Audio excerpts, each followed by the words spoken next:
In your health tonight, encouraging news for millions who suffer from chronic migraines and cluster headaches.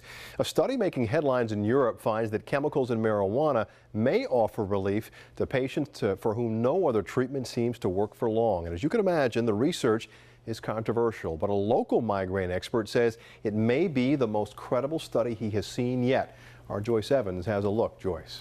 Well, Ian, there is concern that chemicals extracted from marijuana might make the pain of migraines better in the short term, but possibly worse over time. It's happened before with other treatments, differing effects on different patients, trying to find a balance. But a local neurologist and a chronic migraine patient say to them, the pros outweigh the cons. That would be crazy. That would be amazing for, I know what it's like to suffer. Sydney Kessel knows what it's like to get a break from a lot of that debilitating migraine pain that left her bedridden in a dark room through most of high school.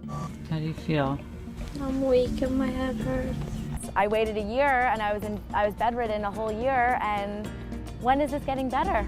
Not soon enough for her to graduate with her class until she got in a last-ditch trial study for a different medication. No. Now she's able to sit here and socialize in the sunlight after a workout while she's home from college.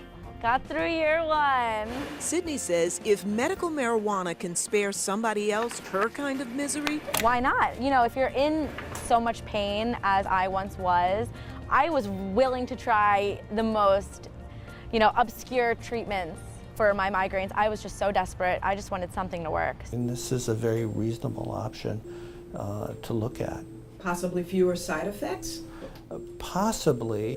While it's still very complicated and controversial science, neurologist Dr. William Young, director of Jefferson University Hospital's world-famous Headache Center, says the new study out of Amsterdam looks to be the most promising one, focusing on treating migraines and cluster headaches with chemicals found in marijuana, like CBD and THC, that affect brain and nerve receptors. It's possible to get fairly pure CBD, and the question is that going to work alone? Will you need combinations with THC? Can you find treatments that don't have any intoxicating effects?